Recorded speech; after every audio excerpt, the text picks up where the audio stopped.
انسان در اولین مرحله وقتی گناهی انجام می‌دهد قلبش به لرزه می‌آید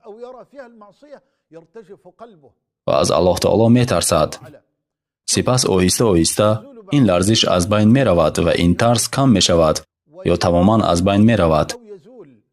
سپس وقتی گناه می‌کند، آن دردی که در قلبش احساس می‌کرد دیگر احساس نمی‌کند.